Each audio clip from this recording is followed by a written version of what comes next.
No, that's fine. That's fine. Well, welcome to another episode of Wisdom on the Front Porch. And on my front porch today, we have John Graham with us. John, introduce yourself a little bit. It's interesting that I'm here because we bought a house, 24 years ago. It was a 140-year-old Victorian. And while we remodeled it, I said it would take 3 months to my wife, but it took 14 years.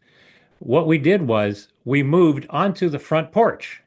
Oh, And we spent most of our summers and probably most of the fall living on the front porch because I had a table saw and I had chop saws and I had drills and everything in the house because we yeah. literally rebuilt that house from the inside out. So a front porch is a very comfortable place for me. Oh, yeah. I love front porches. This is actually the first house we've ever owned that has a real front porch on it that you can sit out there and see what's going on in the world around you. We should curse that Frank Lloyd Wright for taking away the front porch.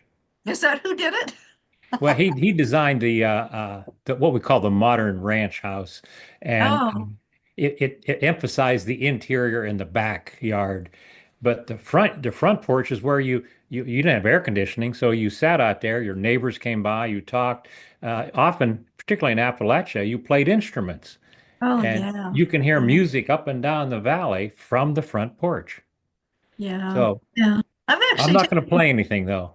taken my instrument out there and played. I don't play for anybody else, but I was able to pick a little tune out.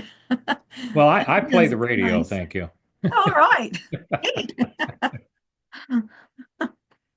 Yeah. So, of course, for those that are viewing this, they're going to see those amazing photographs behind you. Um, they're all outside. You have some in trees, some that show rivers, some that show looks like a road and rocks, and one of you taking pictures and a moon over something in the middle of the day. Well, I'm a bit of a mountain climber, and Ah, see some of those pictures show the Rio Grande Valley on the Mexican border, and that road is actually the river.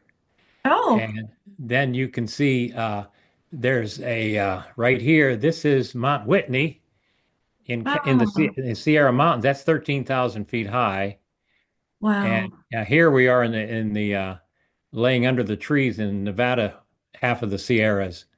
So. I left a lot of sweat and blood in every one of those pictures. I imagine so. So, what do you do now? Do you still mountain climb? Well, I'm 76 and my ego is still writing checks, but my body is struggling to cash them, shall we say. Yep. Yeah, Uh, I hear my you there. brother's 80 years old and he's the climber and he's the one that goads me on. And he's actually much better at it than I. He's been up the face of Yosemite, if you can believe that. Oh, Uh, wow. Wow. That's a scary thought because I've heard that lightning strikes Yosemite quite often. Actually, say in Big Bend, for example, we were there, which is probably the most remote national park in the country, and it can be upwards of 105 degrees, and I dehydrated twice there. But Oh, what happens is it's 100 miles from the nearest hospital, so oh, it's no small thing. And but what you have to watch for is the extremes. When you get up 6 and 7,000 feet, the air is thinner, and you're sweating, but you don't notice it. And you dehydrate before you realize that you're dehydrated, and you're talking crazy, you're disoriented, and if you're alone, you could die. So I've grown to respect nature. Let's put it that way. yeah. And that's good. I mean, you got to have a respect for nature, Well, whether we you're don't do in that in city our or not. suburbs. Yeah. Well, a good example is in Big Bend. It rained once, and a fella got off trail, and he was lost for 2 days. Oh, And and of course that's rattlesnake and bear country and mountain lion country. So you like to think that you're at the local park, but you could end up being somebody's lunch. Yeah, and not in a good way. Not in a good way. Yeah, when you're invited to lunch, you're the main course. It's kind of like the story of the guy. It's winter time and he comes up on a bear and and he wants to shoot the bear, and the bear goes, "Why are you going to shoot me?" He goes, "Because I'm cold and I need a warm coat." He goes, "Okay, come on here behind this rock and I can solve both of our problems." And he goes, "Well, what problem do you have?" And so they go around the rock, and the bear comes back patting his tummy. He goes, "Well, I'm not hungry anymore and you're not cold anymore." Yeah, I think there's a moral of that one. Yeah. It, I took my wife up the trail where that rock face is right there. And she was so nervous because she was convinced there was a rattlesnake somewhere. Oh, So she sat on the rock and cried for an hour and a half. oh no. I had to Oh, take her back to San Antonio that night. yeah. Oh dear. Yeah. Yeah, I don't mind rattlesnakes. One, they warn you that they're there. They're always shaking their tail. And two, they pretty much like to hide and stay away from you. Yeah. It's They do a very good job of making us fear them. yeah, yeah, they do. Yeah. They do. Yeah, yeah, that the very fact that we say they rattled, they're telling you, I don't want to talk to you, but I'm here. Yeah, it's like you're getting too close. Go away. We have a phrase here in Texas. It's before you pick it, you kick it. Oh, So I you haven't you heard you that one.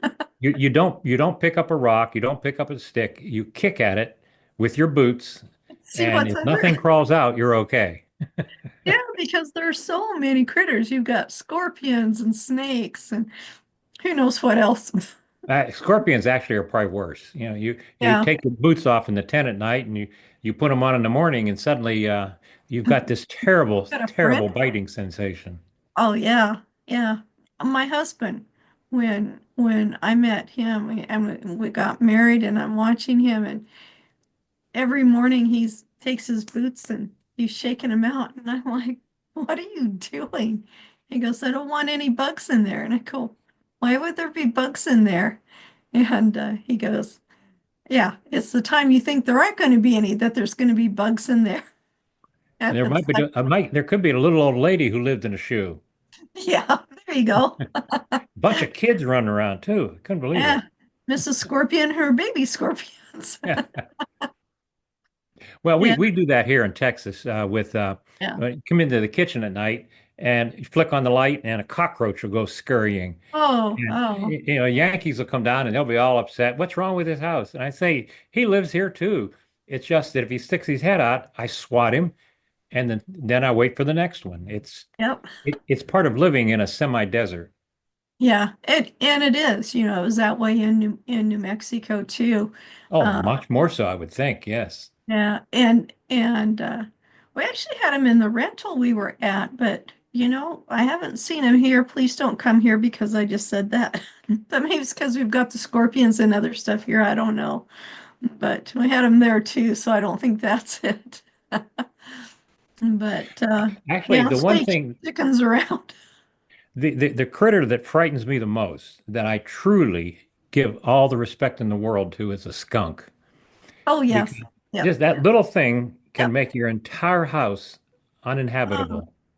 yeah. And We had one even in running over them on the oh, road, they can make your entire car undrivable. no kidding. No kidding. Yeah. Yeah, we had one that I think the puppy came around the corner as it was coming around the corner the other way, and it actually sprayed the house, not the puppy, thankfully. But it's taken a few weeks for it to go away because, it doesn't rain a whole lot here in Texas. Now think about that for a minute. That musk smell that was put off is actually, in their world, a mating smell. Oh, I didn't know that. To my knowledge, it's to attract the females, which tells you a whole lot about different cultures have different values. That's right. A good example. I like that. If I were the judge of mating, that would be the last thing that would attract me. Yeah, me too.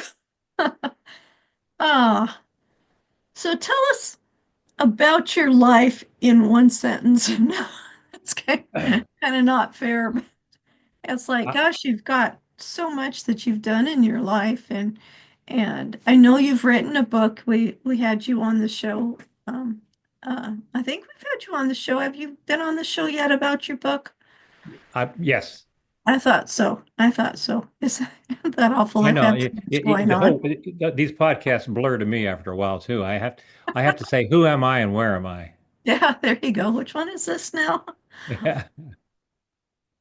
But But in a nutshell, if I were to give one sentence, I would say I've gone from being homeless to being a founder director of a nonprofit that last year turned an annual budget of $2 million to mm, a published author at 75. So what I say is never quit trying, never never quit the next chance because life is not a sprint where you run and done. It's a marathon and we just keep running. yeah, yeah, absolutely. And there are going to be so many bumps and boulders in the road, and someone, some bear comes along and slaps you out of the way for a while, and Well, you got to keep going. it's particularly when you deal with people. Uh, my Good Samaritan Home is the organization I founded, and our primary purpose is to help men and women coming from prison restart their lives. Oh, So wow. we deal with people who have what I call a limp. They're damaged, and we're gonna fix them, but maybe we can help them walk better with their limp, and maybe they'll never be normal, but maybe they can be almost normal Yeah, yeah. because all of us have a limp. Yep, absolutely. Absolutely.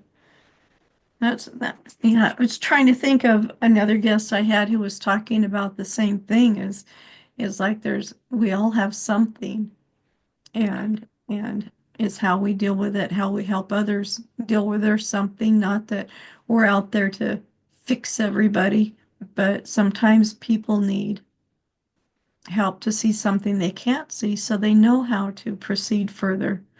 And um, we need to ask them first if they want help. Can't just put it on them and say, here, now you're better, go. And that's one of the things I tried to deal with in my novel was the fact that we uh, we will make mistakes, and it does take a second or third or fourth chance. But life is written in pencil, and we can move on. It's not going to be forever like the internet, where they remember what you did in third grade. Uh, and that picture you let your boyfriend see, that we get erasers. Let's put it that way. Yeah, yeah, definitely. That's a good way to put it. We've got everything's in pencil. Um, and, sometimes you get a whole new pencil and a whole new notebook to write in. And some of us need lots of paper. That's right. And lots of erasers. It's funny you should mention that because in the year that my book has been out there, what I look for is the reader feedback, and it's unsolicited. It'll show up on Amazon or Goodreads, but I get the same comment. I identified with Daniel's journey. I understood where he was coming from, and I think that's the mark of what literature should do. It should Yes. not just transport you into the story, but give you hope that you can get through your own story. Yeah, absolutely. Absolutely. I've got a children's book that I've had written for a while. And yeah, just one thing or another. And it's not a children's book. I thought I was writing a children's book. It's a story about a child, but it's not a children's book. Um, but in there is hope. And it's interesting you mentioned that you've got to have hope in your stories. That's one thing, the most comments I have received that are the same is there's always hope in what you write. And I think that comes from a place of I always look for hope in everything because Mm. hope is tangible, it is real, It's what gets everybody out of every situation they're in. Because if you don't have the hope, you're not going to try. And hope is always there. We just have to look at it. We have to see it. And yeah, it's uh it's easy to lose sight of hope. You don't ever lose hope, but you can lose sight of it. At the risk of touching on politics without getting into it, I Okay. think right now we need hope. Yes. No matter what side of the spectrum you're on, I think Republicans, Democrats, Independents, we all feel this angst, this anxiety, and even fear that what's going to happen tomorrow. And Yeah. then you look around at the world. Syria is a perfect example. This may be good, it may be bad, but it's change, and change always produces stress. Yeah. It does. It does. Even think in your home when something is changing. Um, or there's an illness that happens in your family. And so now everything changes, or something else happens. And I think you need to look at that change as, well, it doesn't matter if it's good or bad. And maybe it's like it's not good or bad. It's just a change. It's like I say here in Texas, things are not either good or bad. It's just different here. And it's not a good difference, not a bad difference. It's just different. And so you find a way to manage that difference. You find a way to look at it. You change your perspective a little if you need to. And then you keep going on and you might find something else that's different. And but it's not that it's bad. It's not that it's good. It's just there. Sometimes, with that in mind, I take a different route or I turn my Yeah. schedule and I do something different uh, because it's uncomfortable and it makes me step outside my box. I'll give you a perfect example. There was an ad in the San Antonio paper. They were looking for extras for Harrison Ford's television show, 1923. And Okay. so I put my name in. I had my mugshot with my hat. I thought I looked pretty Texan. And I thought, what are the odds? I have no resume. I'm not an actor. And they called me up and said, would you come in for a fitting? Oh, So I went to Austin and got fitted for my outfit, and I got all set to do my scene. And then they cut it, of course, but I got a check for $32. So oh that wow. means that I am a professional actor. There you go. Yeah, you got paid for it. Awesome. You got paid for it. How many actors never get paid? But it's outside your comfort zone. Mhm. Actually, the worst part of the whole trip was driving up I-35 through Austin. Uh, Yeah. we call it the parking lot. People say that, and it's like, okay, Yeah, you don't use speedometers. You just cross yourself and just hit the accelerator. go with the flow. Yeah. Make sure Well, that flow isn't hitting rapids. Austin's a different world. Let's put it that way. Yeah. Yeah. With Willie Nelson is the favored son, so that set the tone for everything coming out of Austin. I never thought of it that way. Oh, yeah, I never thought of it like that.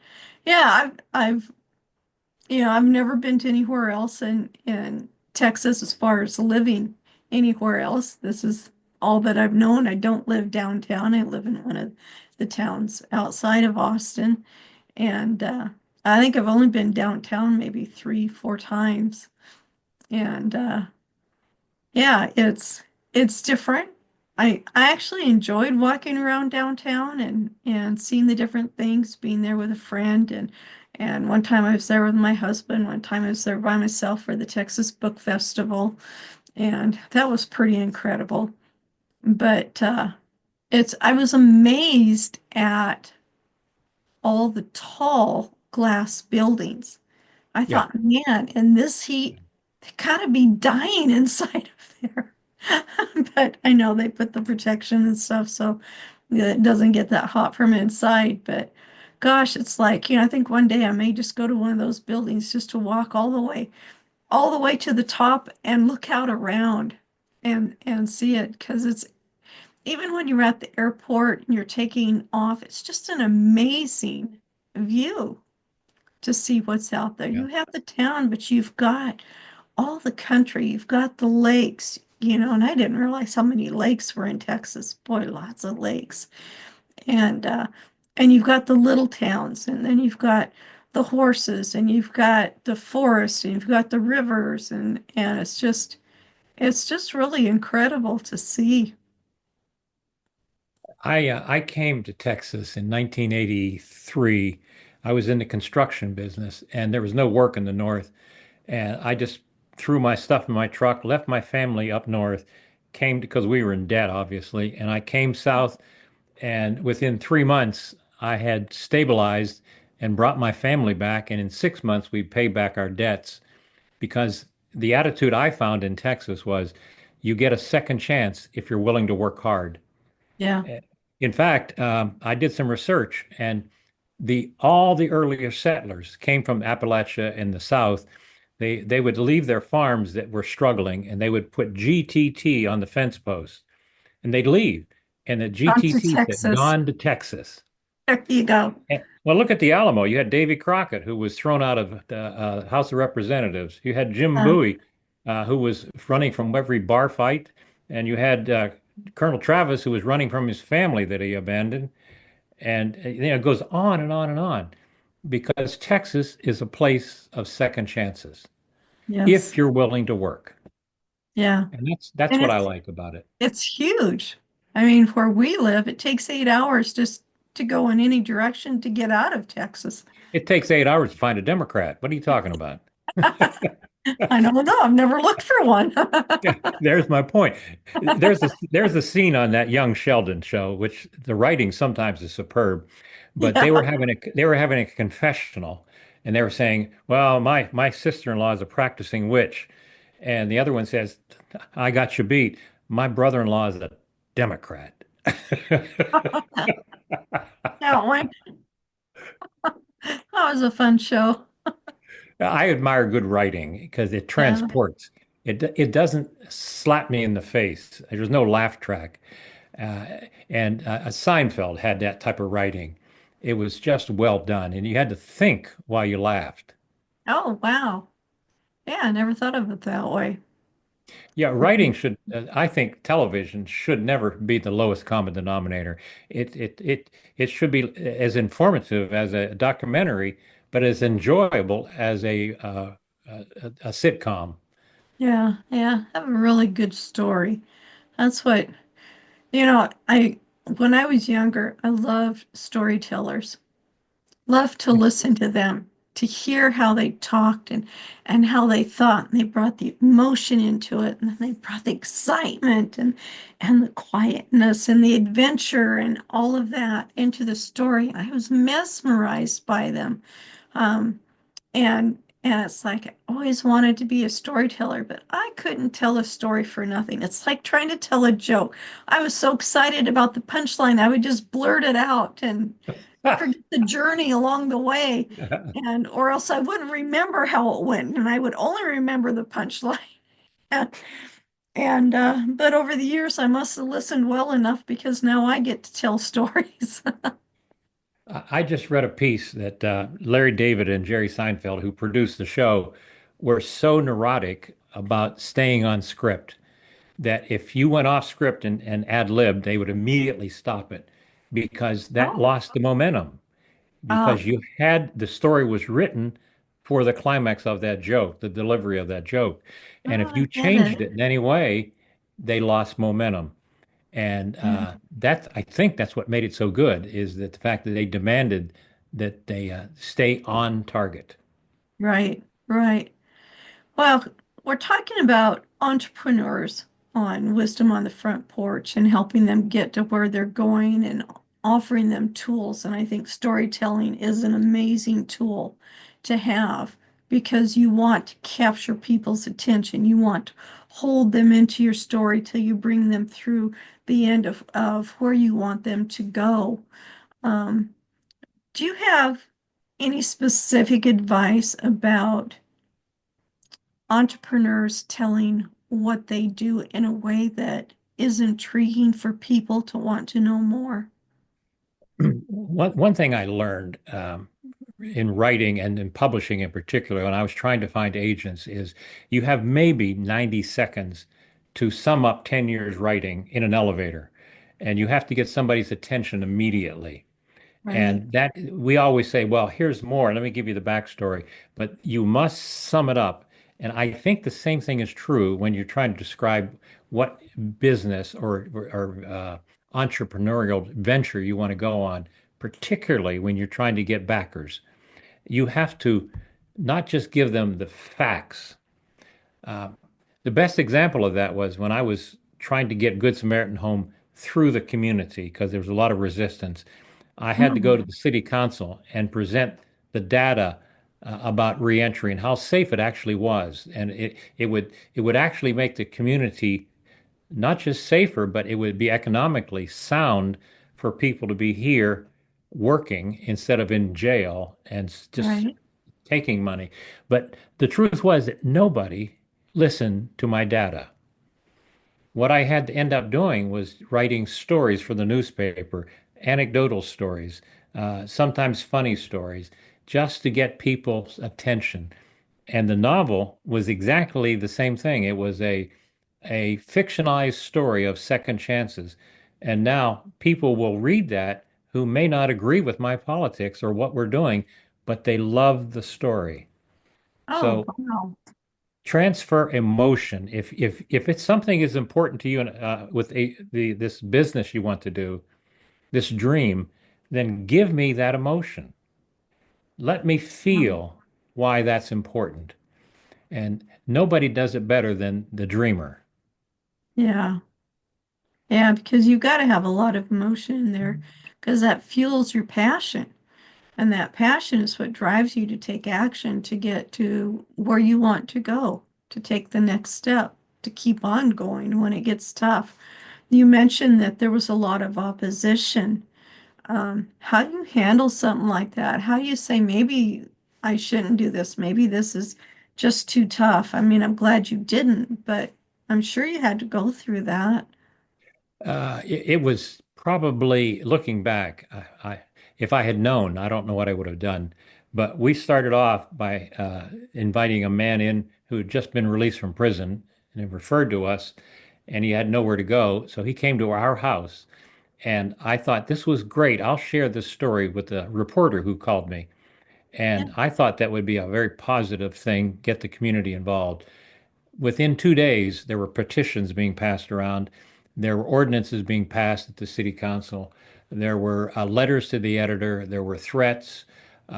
It got so bad that I had police protection going to some meetings because of fear, a Yeah. fear of the unknown, fear. Well, we see it now in politics.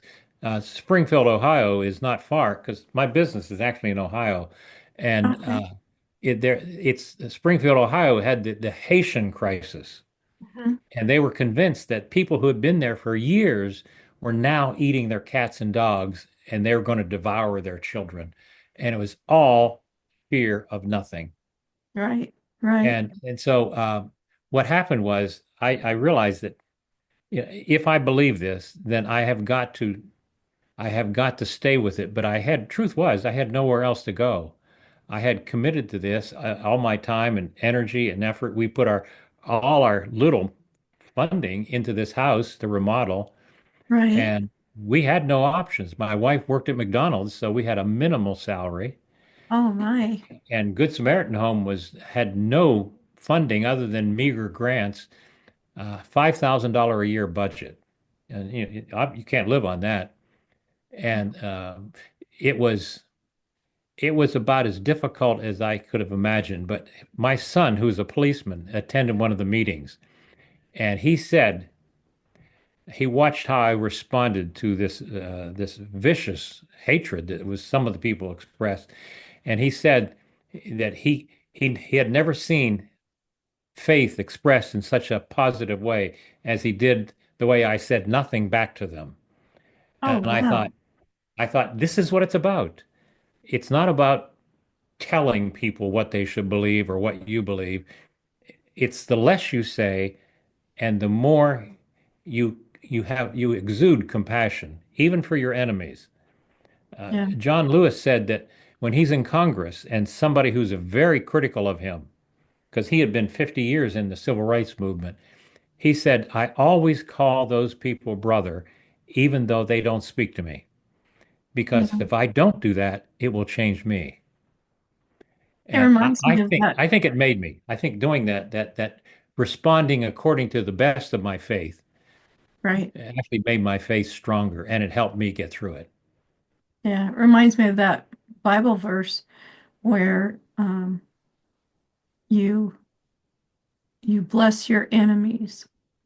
You, Bless them that curse you. Do good to yeah. them that hurt you. Yeah. Yeah. Yeah, absolutely. Not just for them, But because when for you point a you. finger, you got four of them pointing right back at you.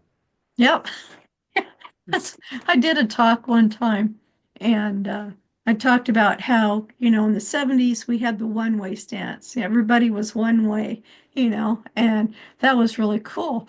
But when you take your finger, and I'll point right here, one, you've got that finger there, but you've got those other fingers pointing at you. Now, if you take that and you point it at yourself, now you've got that all wrapped up in there, and it's still pointing to you, and those fingers are coming back this way. And so don't point a finger at anybody. But when you've got your finger up here, I see it as God pouring the blessings in you. Where are those fingers? Yeah. They're showering you. They're showering you. And It's it's like, interesting you should yeah, mention that. Very interesting because the no matter what I said, people were not convinced with the data. yeah, So come winter, I took my snowblower and I cleaned everybody's sidewalk on my entire block. And I did that every time it snowed. And we spent our time making our house the cleanest and the quietest on the block.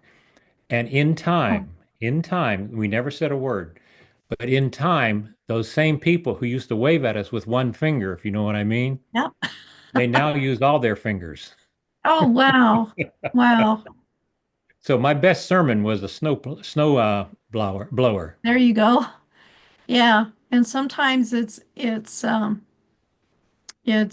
turning the other cheek, which is what you did, you know. It's not And a passive. It's not considered passive or non. It's actually much more threatening to be nonviolent because you're in control. yeah, It's I did a lot of study under Dr. King, not directly under him, but under his teachings, and I think that was the heyday of what the church can do and should do in the community, yeah, where you yeah, actually make your faith very real to the hurting community where it's needed the most, and you love your enemies in the process.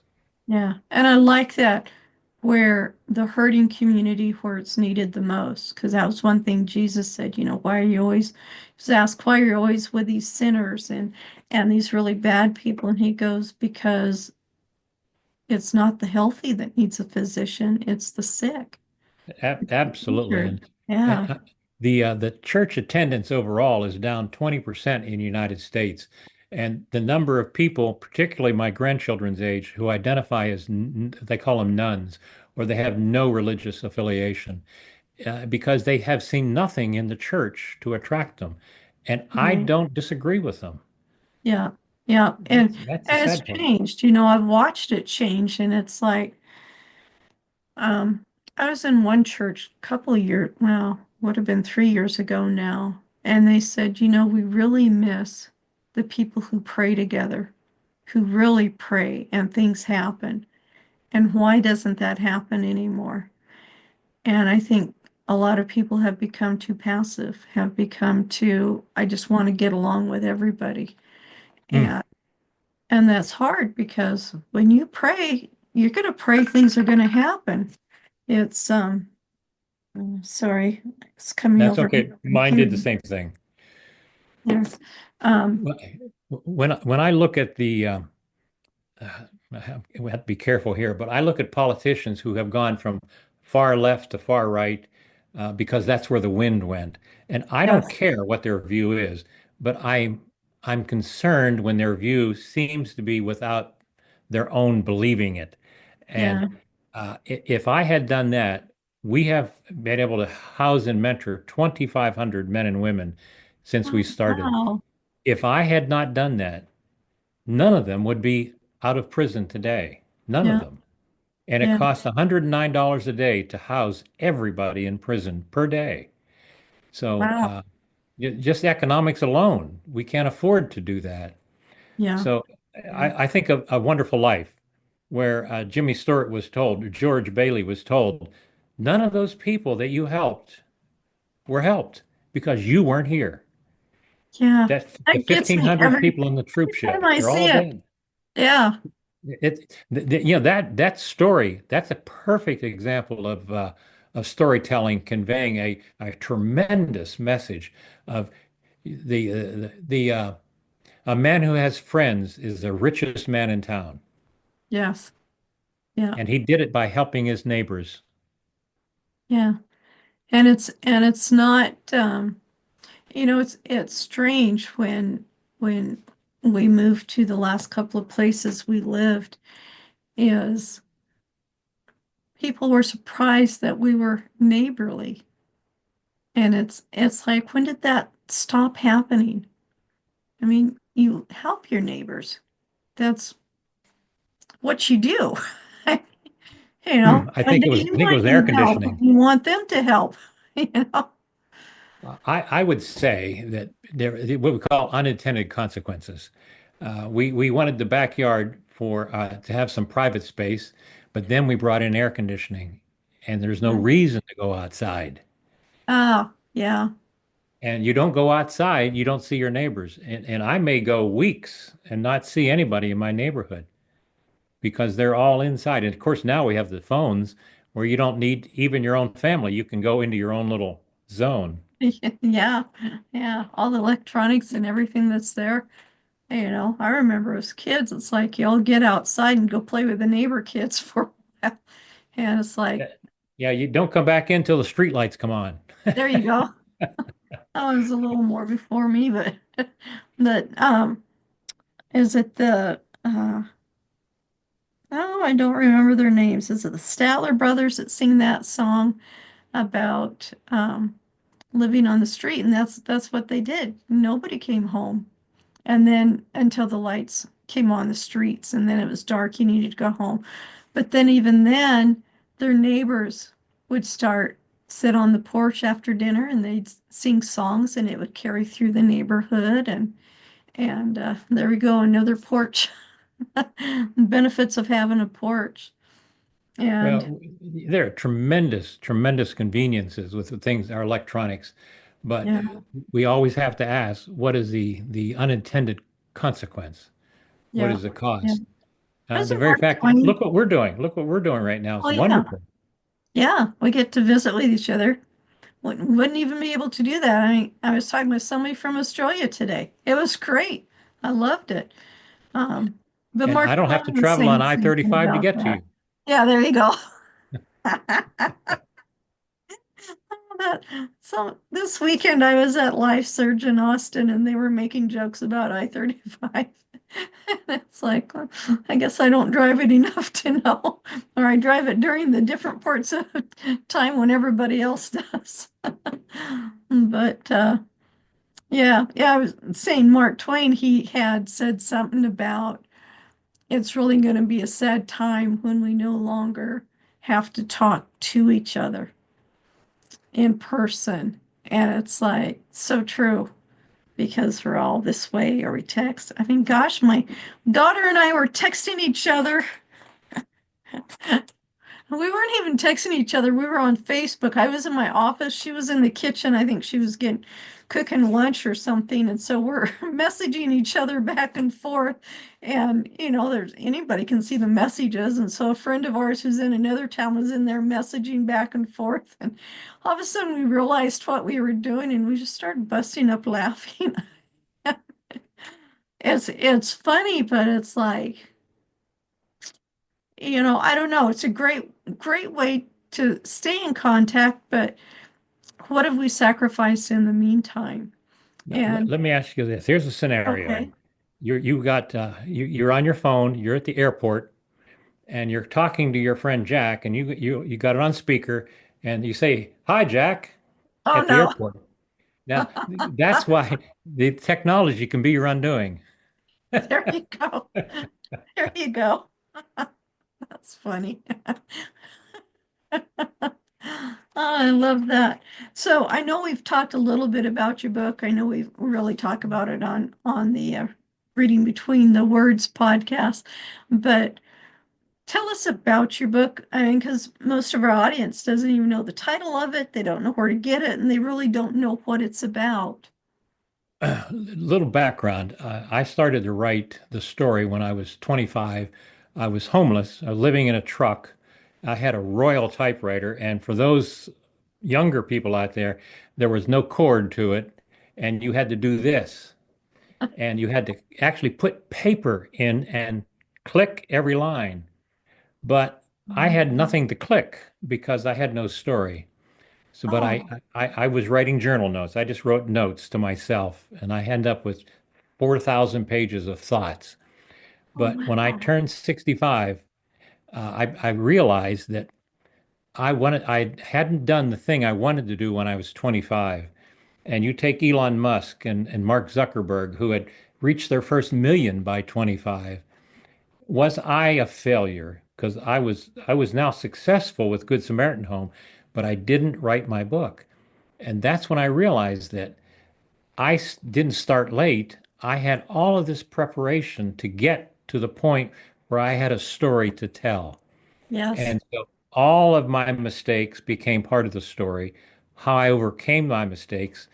And it's not about me, but it's about people like me who are born with a limp of poverty, of abuse, of isolation, perhaps.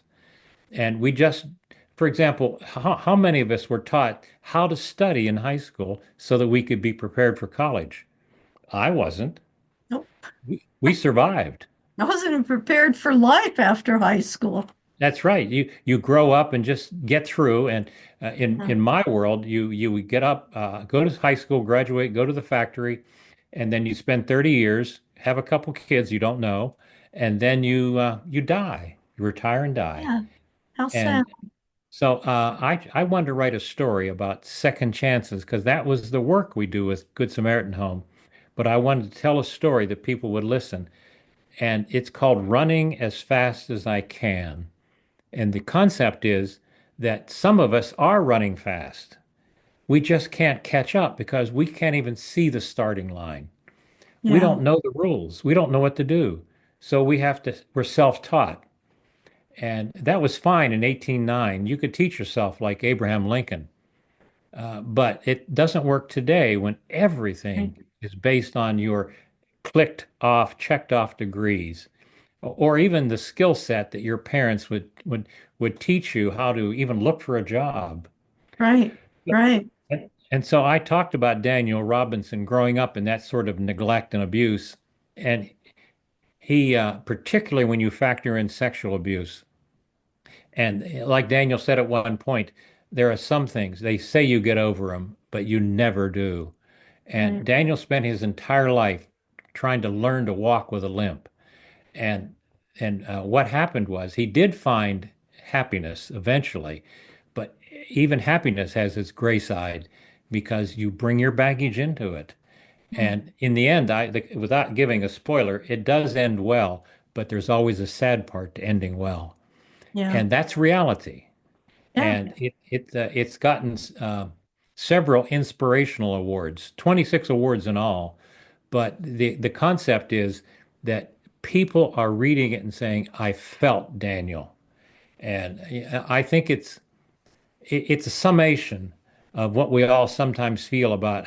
I wish I could. If only I had a chance. Well, you do get a chance, and even at 76, you need to try out for that part in that movie that may get cut, Yep.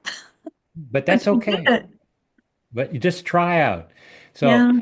the fact is that most books independently published don't sell well. In fact, most traditional books don't sell well. John Grisham sells well, Kristen Hanna sells well, but everybody else sells less than 250 copies. Mhm. And so I've sold last count 6,000 copies. So I'm more than gratified with the response. And it's not the money. I'll never make money on it. It's what I want is the conversation that we're having. I Yes. want people to talk about second chances and to give themselves another chance and your neighbor. Yeah. Yeah. It reminds me of that movie, Pay It Forward. Yes. And and and that is about second chances, even third and fourth chances. And and I think we need to give ourselves plus others grace. So a lot of times we are too hard on ourselves. We need to give ourselves grace and and just keep going, keep doing, but know that it's okay. All right, something didn't work. Let's try it a different way or try something different. Or maybe sometimes we have to just wait for a while to see what's going to happen. One of the things I tell my staff, because some of them come from the similar background to our residents, and they're starting their lives over. But our natural response when we deal with somebody who's broken, particularly if they've committed an offense, is that we want to catch them at doing something else. If you're Oh, not allowed to be smoking in our house and we find ashes, when we start looking, we're going to catch you. Or if we smell alcohol, we want to catch you with alcohol because that to us is a safety factor. But right. what I tell the staff is we can catch them and we could terminate them, but let's find ways to not let it go, but let's find ways to help them stay. Instead of terminating, how do we find a way to encourage them to stay here and still abide by the rules? And that's harder because it's easy to catch them. Yeah. Punishment's easy. And mercy is actually not passivity. It's not a blanket forgiveness. It says, I understand what you did. I don't agree with it, but I'll help you change it. Wow. Wow. I never thought of it that way. It's more like the nonviolent uh, uh, uh, resistance of the civil rights movement. That was not passive. It was actually not nonviolent in the traditional sense. It was passively nonviolent in that you didn't fight back, but you didn't give in. Right. Right. And that takes I think, much greater strength. Yeah. Yeah. And I think of Gandhi. I think of Nelson Mandela, of some of the others. Mandela's an amazing story. Well, the more I learn about that, and we don't hear enough about it. And I just read a story last week where he was in a restaurant and he was, I think, president at the time, and he saw somebody at the table and he recognized him as one of his jailers. And Oh, he had the authority as president. He could have gone to him and he could have confronted him. He could have had him arrested. He could have made his life difficult, and he didn't. But just sitting there and not responding to him, knowing all he had done, the guilt alone was so overwhelming on this guard that spoke volumes. yeah. And my being here, my being alive, speaks volumes. I don't have to say anything. Yeah. Yeah. Reminds me of the story of Corey Ten Boom. Had just been talking about forgiveness. And from the back of the room, this man comes up, and all of a sudden she recognizes him as one of the guards who was horribly cruel, especially to her sister. Um, and he came up to her and he wanted to shake her hand and ask her forgiveness. And she said at that point, she she really had to pray that, Lord, I don't think I can forgive him, so you're going to have to forgive him through me. Something to that point. And she reached out her hand to shake his. And she said, the moment his hand touched her hand, she felt God's love go through there. And at that Mm. moment, she was able to forgive him. Um, and that just shows that we don't know what we're capable of doing. We don't know what kind of mercy and grace we can give to others until we're actually put in the spot. And I wrote an um, article for my Substack page last week, just talking about. I sometimes touch on the church and sometimes touch on politics, but I said the turning point for the church was when the moral majority came into the to be a major player, because we wanted power. We wanted to sit at, Dr. King would say, the right and the left hand of the throne of God, and we did. We gained power. The evangelical church became the power player in the Republican politics, and as a result, the number of people have left in droves, and the church has become a political action committee instead of a place where God's love transfers through our fingertips. And I think we paid a very high price for that power. yeah, yeah, yeah. I mean, we need to know where the real power comes from. We need to take a stand and we can gather together, but when we start putting it all on, look what I did. I'm the one who did all of this. Well, you're not the one who did it all. It's several that went with it, and most of the time we've got God watching our back. So just make sure that we don't turn our backs on him and then nobody's there watching it for us. That's probably my concern for our culture right now is Yeah. not just in matters of faith, but in the matters of politics. I'm afraid we could become numb and indifferent. Yes. What's the Yeah. point? Why bother? And that to me is probably the most dangerous response. It took me 30 years to vote after the Vietnam era because I went through all of that chaos, and I was involved in protests on the day of the Kent State shootings. I was involved in a protest, and it was extremely dangerous time. And the country was literally coming apart. And I see us, we have forgotten how chaotic that was and how hateful that was. And I hear echoes of that in today's conversations, but this time it's coming from the top as well as from the grassroots. Oh, And the wow. name calling is most discouraging. Yeah. Yeah. There's no place for that, you know. And that's something we have to learn in our businesses too, is how do we conduct ourselves when when things are not like we want them? Do we just go ahead and start blaming everybody else and do that? And one thing I've learned through all of the leadership training I've gone through is you take responsibility. The ones who blame other people are the ones who can't take responsibility for their own actions, who don't want to. They're not the leaders. The leaders are the ones who take responsibility for what they've done, who are um, willing to own up to it, but then are also willing to correct it and willing to keep going forward and to make it better. And I think that's last part. You have to have a willing to make something better is more important than anything. As an Austin native, you understand what I'm about to say is that being here in Texas, I find it brings out the better part of me because I'm reminded that with it's 65% Hispanic in this part of the state. Mhm. And I'm a minority. When I walk into a restaurant or a store, I have no idea if they're going to speak Spanish or English because Yeah. I'm in the 35%.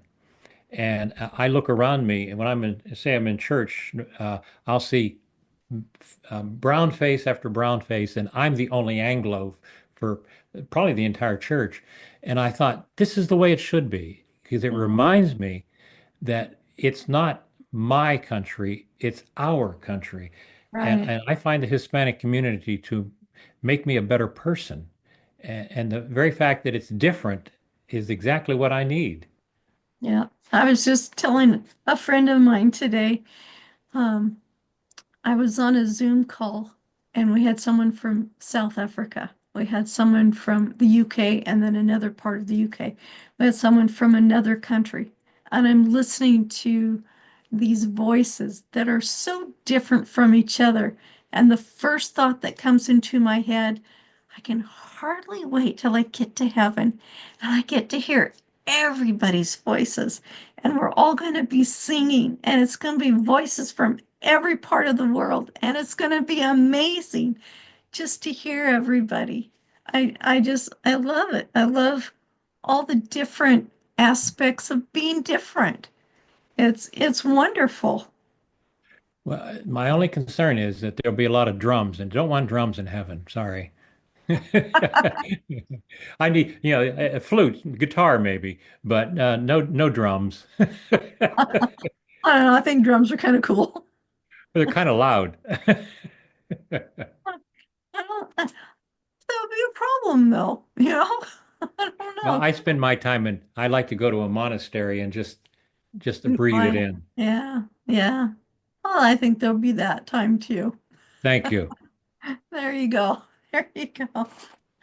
Oh, goodness, goodness. This time always goes so fast. I just, you know, sometimes we need This has several been my hours to most talk. invigorating and different conversation I've had in a long time. Thank you. All right. Oh, you're welcome. You're welcome. Well, thank you for being here and thank your audience for being here, whether you hear us or you see us. We're glad that you're here, and we'll see you next time on Wisdom on the Front Porch. Thank you all. Yeah. So, John, I think I sent you my book, Marta's Jade. I think it was you I sent it to. Did you have a chance to read it? I've been buried, just buried. I think I've seen it and I probably pulled it aside, but I haven't been into it yet. Yeah, I know I saw it somewhere and I don't. Let me look here. No, you're talking about electronic copy. Yeah. Yeah, it was a Word document I sent to you. Yeah, yeah. Because when I pull up the name John, it's got all these different emails on there, and it's like, well, I thought it was him, and then we're talking about your book, and it's like, oh, I wonder if he was the one I Hmm. sent it to. Well, let me see here. Uh, Let me go back to my, LS. We're not recording now, are we? oh, not for the show, no. Okay. November 5th is the date on it. Okay. Boy, I've got that's November gone by 5th. so fast. Uh, I've got the instructions on November 5th. There's no attachment to that one. It's a link. Okay. And I don't Oh, remember wait a who. minute. Here it is. Oh, It's a oh, you second email. found it? Okay, I've got it right here. Okay. I'm not sure why I sent it to you. I'm pretty Well, protective of we that book. discussed that. I remember that. Yeah. Here's what I'm going to do. Yeah, it's not long at all. No. Oh, okay. Here it is. Okay, I'm going to pull it out of here. Okay.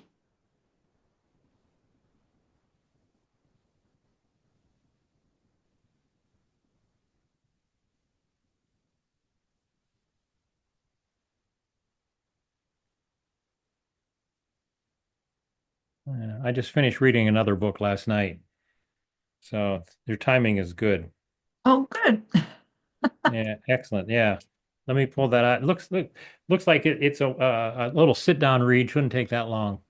Yeah. Yeah. There's probably some spelling and other grammatical errors. When I did it, it was one of the first books I put on Amazon. I put 3 books on. And because people that read it said they really liked the story. But I didn't have it edited. I thought editors for magazines and newspapers. I didn't know you needed them for books. I spent 2 years with my editor, and it was like getting a colonoscopy. It was the best and worst of times. Let's put it that way. There you go. Yeah, not a happy image. Well, editing is like that. And Yeah. he was a third of my age and twice as bright as me. So I Oh listened to him. man. Yeah. But he didn't have the wisdom of age yet. Yeah. No. Yeah. That does happen, doesn't it? It's It like, it it takes time, like wine. It takes time yeah. to mellow. Yeah. It's like I told a young friend of mine, it's like I'm old now. I know things and I know people. Yeah, that's what it is. And we live in a culture where everybody's supposed to be a young hard body, but the young hard bodies don't have the background, the development, even the brain development till they're Yeah. 24. Their reasoning capacity is still impulse driven. Yep. So Definitely. they need us. And my wife and I try to be the anchor in our family because we've been together 47 years. Oh, congratulations. Yeah, well, she put up with a lot, trust me. Yeah. Now, practical question. When do you anticipate this will post? Because I'm going to link it to my website. Okay. I'm not sure. I'll just be straight Yeah, send honest me an with email. you. Yeah. Yeah, just Yeah. let me know It because it may I not link be it that way until after the first of people the can year. check them out later on.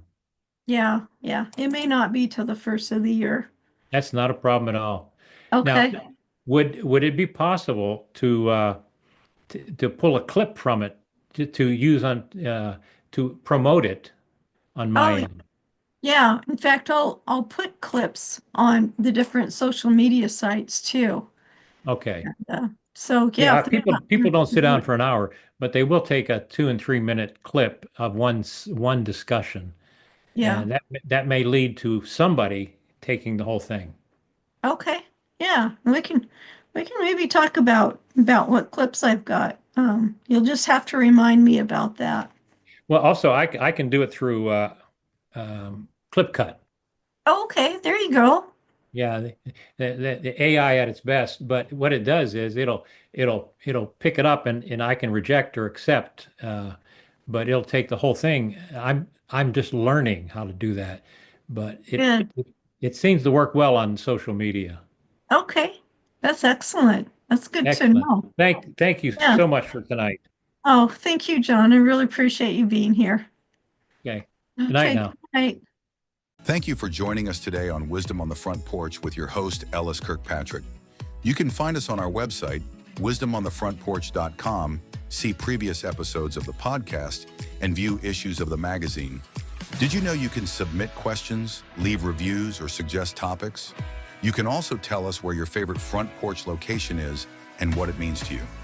We hope you gain value and insight from today's or previous talks. We appreciate your support for us so we can continue to provide value and expertise to you and others.